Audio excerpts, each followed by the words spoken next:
네, 안녕하십니까. 방금 소개받은 큐스 랩텍스 김태로입니다. 지금 시간 관계상 행사도 약간 딜레이 됐고 제 강의를 좀 많이 좀 스퀴즈해서 좀 말씀드리고 다음 기회에 좀 더 디테일하게 할 수 있도록 다른 우수한 연자분들께 충분한 시간을 얼로케이션 하는 게 맞는 것 같습니다. 뭐 여러분들 잘 아시는 내용들은 그냥 좀 대충 넘어가도록 하겠습니다. 제가 중요하게 좀 포인트를 짚고 싶은 부분들을 특히 말씀드릴 거고요. 핵심은 사실 얼마 전에 머니투데이 기사가 났잖아요. 지난 5년간 2017년부터 21년까지 해서 한국이 개발한 신약은 하나, 일본이 개발한 신약은 14개. 사실 제약산업, 제약바이오 산업의 전체 규모가 한국보다 일본이 한 4.5배 정도 되는데 신약 개발은 한 14배 정도 들어가고, 그 다음에 미국에서 우리가 메인 시장으로 보고 있는 미국 시장에서 일본의 어떤 시장에서 어떤 영향력을 키우기 위해서 네트워크 구성하는 데 쓰는 자금이 560억인데 한국은 빵원. 뭐 이런 것들을 생각하면 우리 CGT 분야가 사실은 과거를 바꿀 수는 없지만 미래에 어떻게 가야 될까, 이런 부분에 상당히 많은 고민들이 좀 필요하다라고 저는 생각을 하고, 그런 부분에서 우리 산업계가 어떻게 주도적으로 해서 정부의 어떤 지원을 받아가면서 CGT의 잠재력을 실질적으로 할 것이냐를 저는 요즘 유심히 고민을 하고 있습니다. 특히 제가 들고 있는 이 갤럭시 핸드폰이요. 사실 갤럭시 핸드폰, 삼성의 갤럭시 핸드폰이 세계에서 뭐 넘버 원이 되기까지 사실은 산업을 표준화 전쟁에서 저는 갤럭시가 이겼기 때문에 세계 넘버 원이 됐다고 생각하거든요. 처음에 모바일 폰이 나왔을 때 하나가 CDMA 방식이었고 하나가 심 방식이었습니다.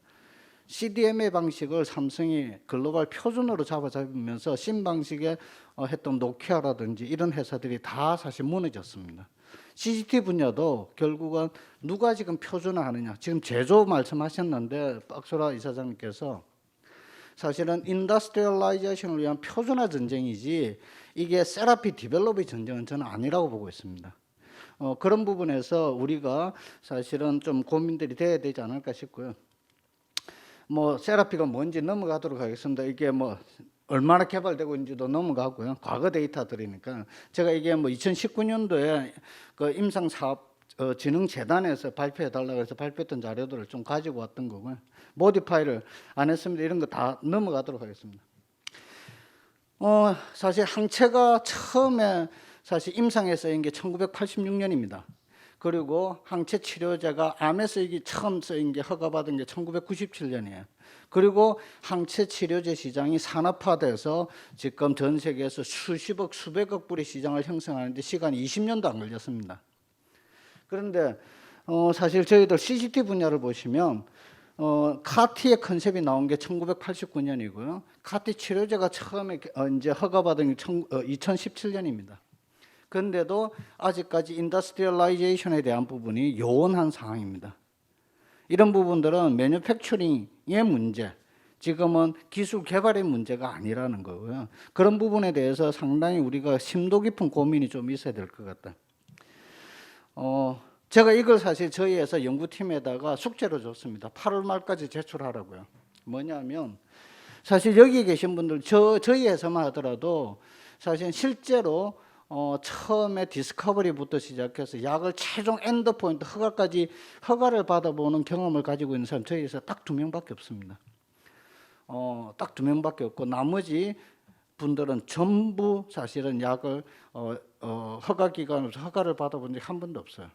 그러면 사이언스를 사실은 약으로 개발하기 위해서 해야 될 일 중에서 중요한 일과 시급한 일 중에 내가 알고 있는 일, 내가 모르고 있는 일이 뭔지, 그 다음에 내가 모르고 있다는, 알고 있는 걸 모르는 사실, 또는 뭘 모르는지 모르는 문제.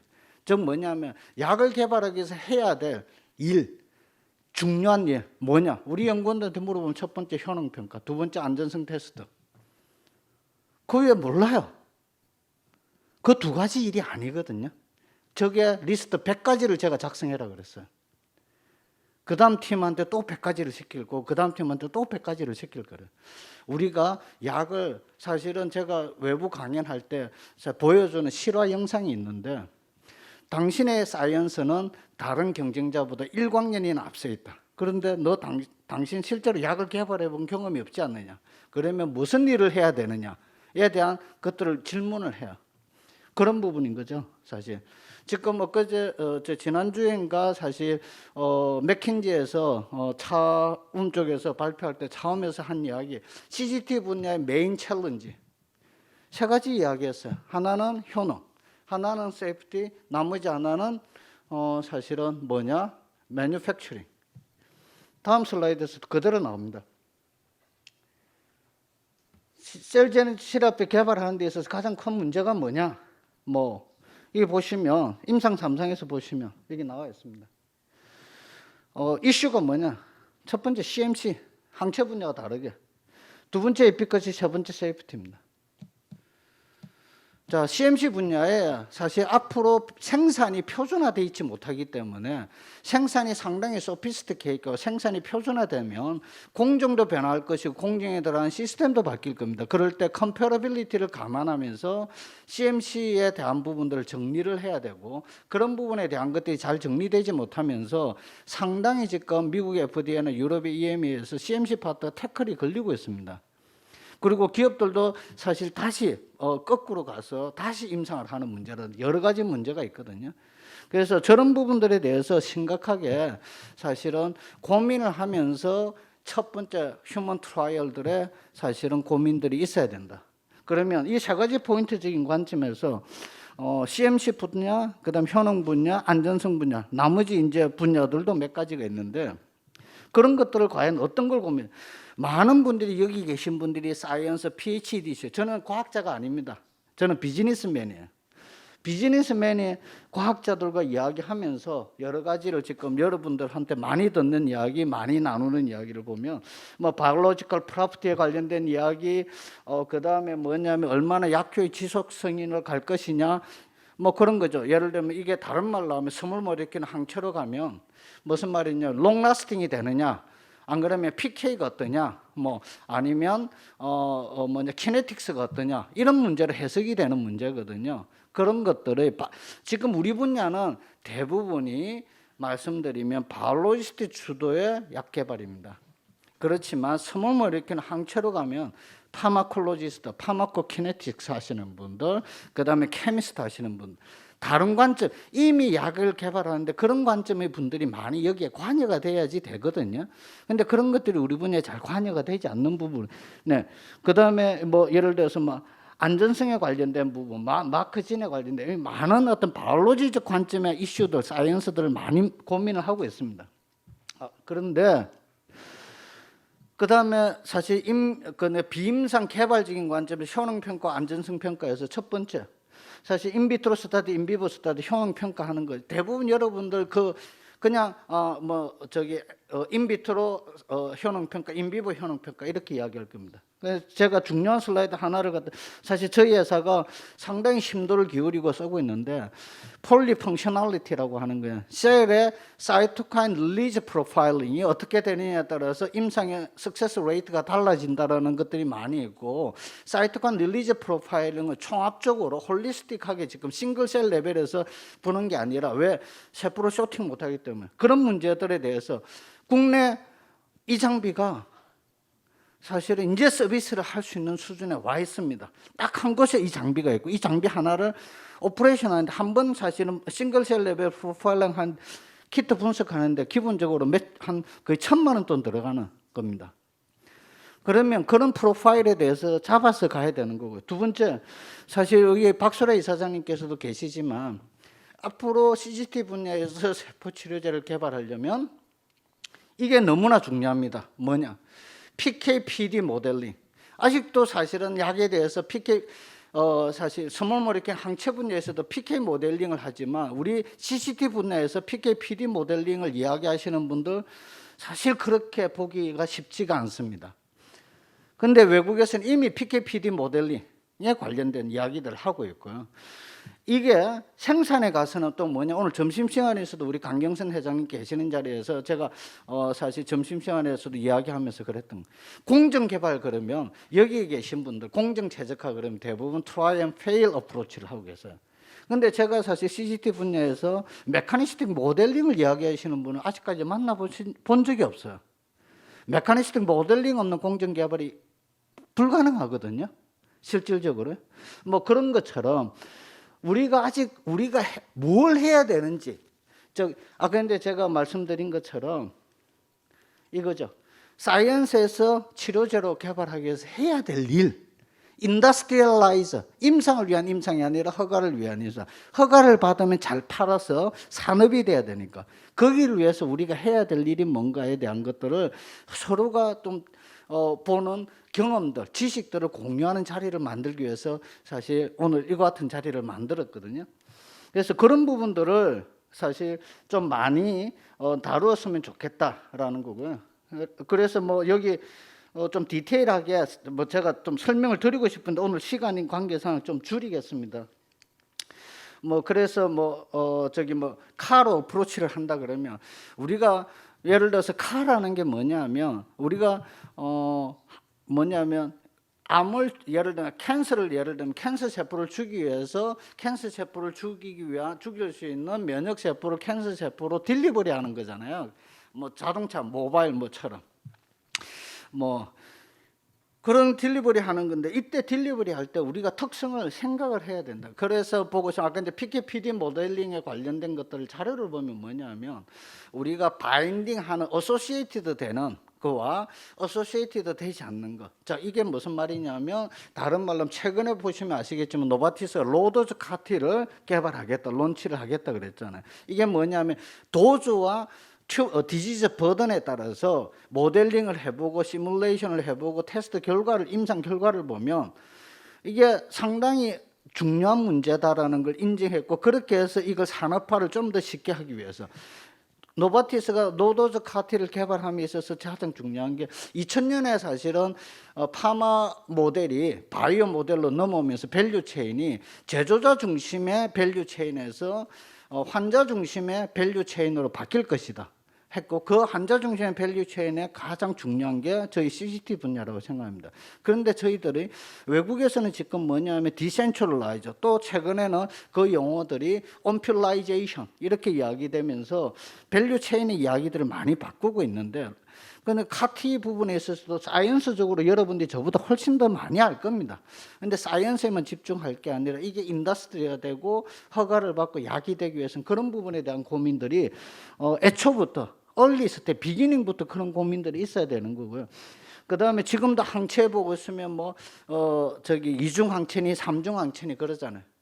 뭐 그런 것들이 되면 사실 우리가 카에서도 이중항체, 삼중항체 할 때 무슨 말씀이냐면, 이뮨셀과 튜머셀 간의 컴플렉스를 어떻게 구면, 그러면 튜머 버든에 따라서 어떻게 가져야 될 거고, 그 다음에 예를 들어서 항체 같은 경우는 우리가 투여하는 용량이 세츄레이션 농도로 투여를 하는데, 사실 세포를 세츄레이션 농도로 그렇게 투여할 수가 없다.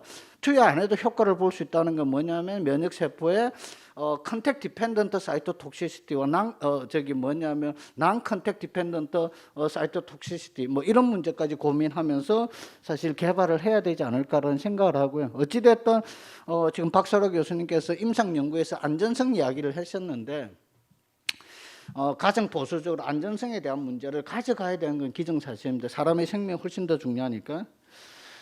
뭐 그래서 할 때는 셀 톡시시티에 관련된 문제 쭉 했었는데, 가장 제가 언급하고 싶은 거는 매뉴팩처링에서 컴패러빌리티 데몬스트레이션에 대한 준비, 고민을 해야 되고, 오늘 저런 부분들에 대해서 이야기해 주십사. 저는 미국 FDA에서 BLA 파트 CMC 리뷰분께서도 저 부분을 앞으로 좀 더 집중해서 좀 해 주십사 하고 박춘대 박사님께 제가 말씀을 드렸고요. 뭐 사이언티픽 챌린지에서는 사실 치료제를 캐릭터라이즈 하는 거, 스몰 모레큘 너무나 쉬워요. 캐릭터라이즈 하는 게 항체도 캐릭터라이즈 하기가 되게 쉽습니다. 그렇지만 살아있는 세포를 기반한 치료제 또는 지금 우리가 개발하는 시크리톰을 이용한 치료제 같은 경우는 사실은 워낙 컴플렉스하고 컴플리케이트한 거기 때문에 캐릭터라이즈에 관련된 문제가 상당히 어렵습니다. 그 다음에 포텐시 테스트도 지금 말씀하시지만 예를 들면 카티 같은 경우 몸속에 들어가면 정식을 하게 됩니다. 그럼 키네틱스가 달라지면 효능과 안전성의 문제가 달라진다는 거죠. 그럼 정식을 하느냐 안 하느냐에 따라서. 근데 스몰 모레큘은 사실은 훨씬 더 포텐시에 관련된 이슈가 되게 쉬워요. 그러면 어떤 식으로 그걸 정리할 것이냐 이런 걸 정리하려면 지금 우리 박설아 교수님도 여기 계신 회원사 이제 계신 분들께 부탁 말씀드렸지만 수요 조사거든요. 마찬가지로 제가 미국 약전회라고 그래가 USP랑 같이 어떤 뭐냐면 좀 워킹 그룹을 만들고 싶어서 같이 이야기를 많이 사실은 제가 뭐냐면 이끌어가 리스판스가 없으니까 사실은 미국 약전회에서 한국이 사실 배제될 것 같은 뭐 이런 문제가 좀 걱정이 됩니다. 그래서 여러분들께서 많이 바쁘신 거 압니다. 너무나 바쁘신 거. 그런데 30분만 시간을 내서 그런 부분에 좀 리스판스를 해줘서 우리가 다 해결 못하잖아요. 우리가 일본처럼 560억씩 써가면서 미국에 네트워크 구축하려고 하는 아직 그럴 여유는 없잖아요. 그러면 그런 걸 우리를 대변해서 해줄 수 있는데 이를 잘 활용하는 일에 좀 도움을 주셨으면 감사하겠다는 거고요. 그 다음 페이즈 1에서 챌린지, 프리클리니컬 스터디 뭐 관련된 거 많지만 저는 사실 프리클리니컬 스터디에서도 실질적으로 그런 거예요. 예를 들어서 인비보 스터디, 세이프티 해야 된다. GLP 톡스. 휴머나이즈드 모델이 아닌데 어떻게 하죠? 예를 들면 그런 문제들이 있잖아요. 사실 우리 솔직히 말씀드리면 우리 박소라 이사장께서 지금 뭐냐면 임상 연구 많이 하시고 그러시지만 식약처랑 이야기하면 너무 힘들어요. 솔직하게 할 수 없는 일을 요구하는 문제들도 우리 인더스트리에서 많이 보이스를 만들고 레귤리티 사이언스 전문적인 데이터를 축적해서 식약처랑 좀 협상해서 좀 더 하려면 결국 여러분들의 참여가 참 중요하다. 뭐 이런 문제. 매뉴팩처링도 마찬가지입니다. 저희가 사실 코로나 때문에 지난 2년간 서플라이 체인에 문제가 있어서 정말 우리가 필요한 소모품을 수급을 못 받아서 2년을 그냥 허비했습니다. 그 부분을 이게 왜 그러냐면 솔루션 프로바이더가 다 외국에 있습니다. 그 외국 애들은 대부분 뭐냐 미국과 유럽의 클라이언트 중심이지 한국이 중심이 아니에요. 그러다 보니까 저희는 아시겠지만 약은 얼마나 빨리 시장에 론치하느냐에 따라서 시장 점유율이 달라지는 참 독특한 시장입니다. 얼마나 좋은 제품이냐가 중요한 게 아닙니다. 얼마나 시장이 빨리 되느냐거든요. 근데 사실 우리가 인더스트리 레벨에서 국가 차원에서 로지스틱스, 서플라이 체인 관리가 안 되고 있는 부분에서 매뉴팩처링도 상당히 문제고 그 다음에 아까 제가 말씀드린 것처럼 매뉴팩처링 플랫폼 자체가 아직은 뭐냐면 진화 발전하는 표준화되지 못했기 때문에 누가 어떻게 사실은 표준화된 플랫폼을 먼저 시장에 론치하고 그걸로 산업화 해가느냐에 따라서 시장이 완전히 바뀔 수 있습니다. 그러면 그런 것들을 많이 해야 되고 지금도 오늘도 사실 솔루션 프로바이더 하는 이야기 중에 한 이야기 모든 플랫폼이 어떻게 돼야 되느냐 미니처라이즈 돼야 된다. CGT 분야는. 그리고 환자 중심의 밸류 체인에 적합하게 가야 된다. 그런 이야기들을 하고 있습니다. 스케일업이 아니라 스케일 아웃적인 컨셉에서 그 다음에 미니처라이즈 하면서 제조 생산 단가도 낮추고 불안정성도 없애고 뭐 컨시스턴시도 높이고 이런 문제를 이야기를 하고 이런 문제들을 저희들이 고민을 해야 된다고 생각하고요. 결국은 아직은 이 분야가 많은 잠재력을 있고 치료 효과도 좋지만 인더스트리얼라이즈 하기 위해서 극복해야 될 많은 이슈들이 있고 그런 이슈들은 우리가 함께 커뮤니케이션 하면서 새로운 아이디어를 내고 그 아이디어를 테스트하고 밸리드한 방법을 찾아서 하나의 컨소시엄을 구성해서 그런 것들을 묶어내야지만이 실질적인 인더스트리얼라이제이션에, 즉 CGT가 한국에서 뭐 바이오 시밀러와 같은 하나의 큰 성공을 만들어낼 수 있지 않을까. 그걸 위해서 여러분들이 모이신 거고, 그걸 위해서 저희 대협력위원회도 열심히 노력할 테니 여러분들의 적극적인 참여와 관심과 리스판스를 부탁드리겠습니다. 감사합니다.